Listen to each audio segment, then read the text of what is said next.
সভাপতি মহোদয়,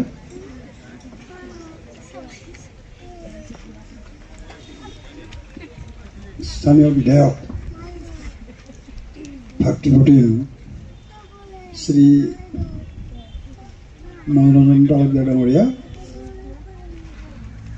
বিভাগৰ কাৰ্যবাহী অভিযন্তা ডাঙৰীয়া, বিদ্যালয়ৰ অধ্যক্ষা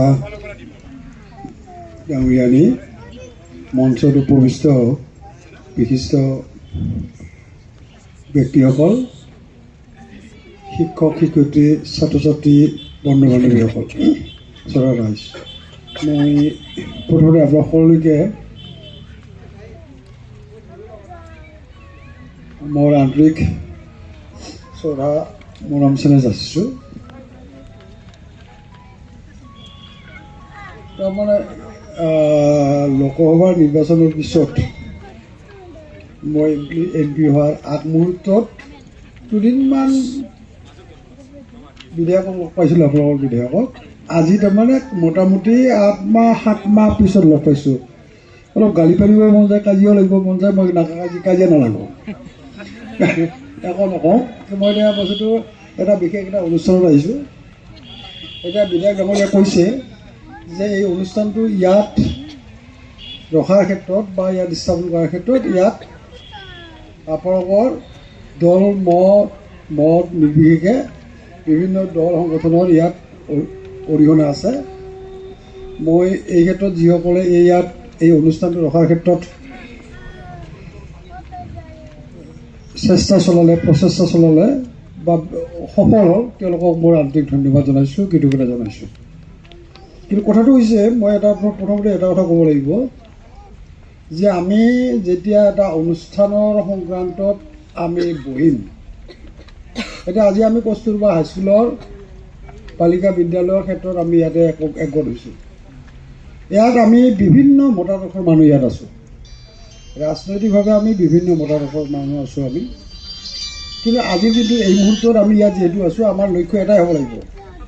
আমাৰ লক্ষ্য এটাই হ'ব লাগিব যে কস্তুৰবা বালিকা বিদ্যালয়খন কেনেকৈ উন্নয়ন কৰিব পৰা যায়, ইয়াৰ লক্ষ্য উদ্দেশ্য কেনেকৈ আমি উপনীত হ'ব পাৰোঁ, এই ক্ষেত্ৰত আমি দল মত নিৰ্বিশেষে আমি এক হ'ব লাগিব। আমি ইয়াৰ ক্ষেত্ৰত তাৰমানে আমাৰ নিজৰ নীতি আদৰ্শবিলাক সাময়িকভাৱে পৰিহাৰ কৰি আমি আগবাঢ়ি যাব লাগিব, আৰু তেতিয়াই আচলতে ৰাজহুৱা অনুষ্ঠানবিলাক আগবাঢ়ি যায়।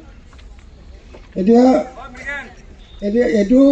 এই কস্তুৰবা বালিকা বিদ্যালয় এইটো হৈছে সৰ্বশিক্ষা অভিযানৰ অধীনৰ এটা অংগ, এটা বিশেষ। এইটো কেন্দ্ৰীয় চৰকাৰৰ এটা আঁচনি। আৰু এই যে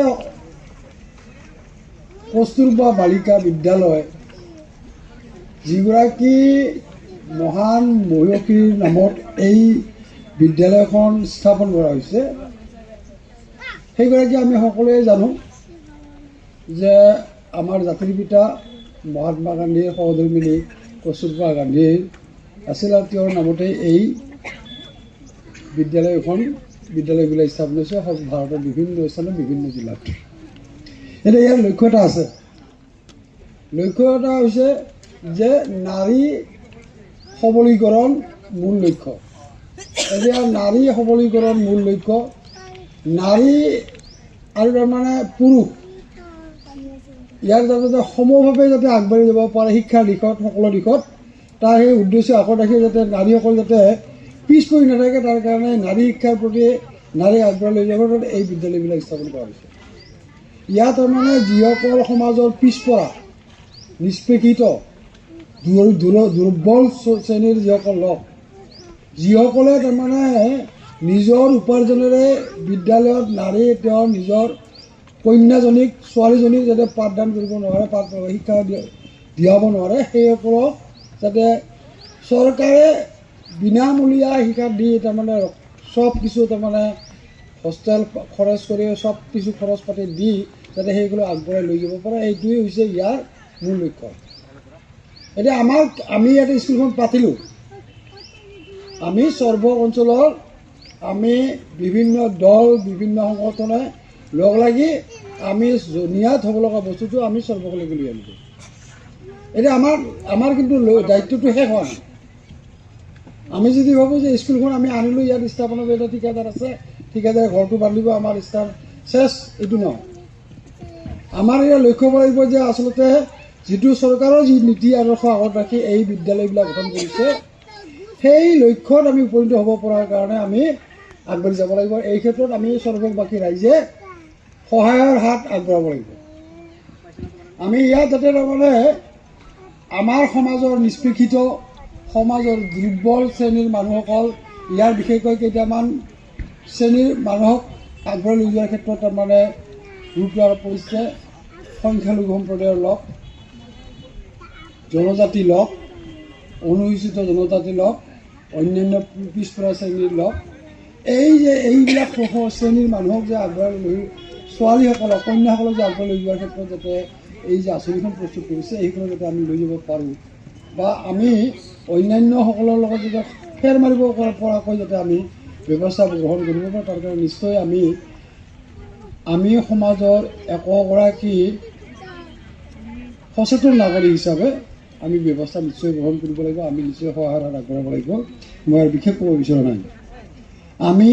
মই এটাই আশা কৰিম যে আমি সৰ্ববাসী ৰাইজে যিটো গুৰুত্ব আৰোপ কৰি এই বিদ্যালয়খন সৰভোগ টাউনৰ কাষত আমি স্থাপন কৰিবলৈ সক্ষম হ'লোঁ, সেই একে তাৰমানে কিহেৰে স্পিৰিটেৰে আমি যাতে এই বিদ্যালয়খন এখন আদৰ্শ কস্তুৰবা বালিকা বিদ্যালয়লৈকে তাৰমানে অসমৰ ভিতৰত এখন আদৰ্শ কস্তুৰবা বিদ্যালয় হিচাপে পৰিগণিত কৰিব পাৰোঁ, তাৰ প্ৰতি যাতে সৰ্বকৰ প্ৰতিগৰাকী নাগৰিক, প্ৰতিজন সচেতন ব্যক্তিয়ে যাতে সহায়ৰ আগবাঢ়ি আহে, তাৰ কাৰণে মই সৰ্ববাসী ৰাইজক অনুৰোধ তথা আহ্বান জনাই পুনৰবাৰ আপোনাক সকলোকে মই আন্তৰিক শ্ৰদ্ধা নিবেদন কৰি মই চমুকৈ ক'বলগীয়াখিনি ইমানতে সামৰিছোঁ। ধন্যবাদ।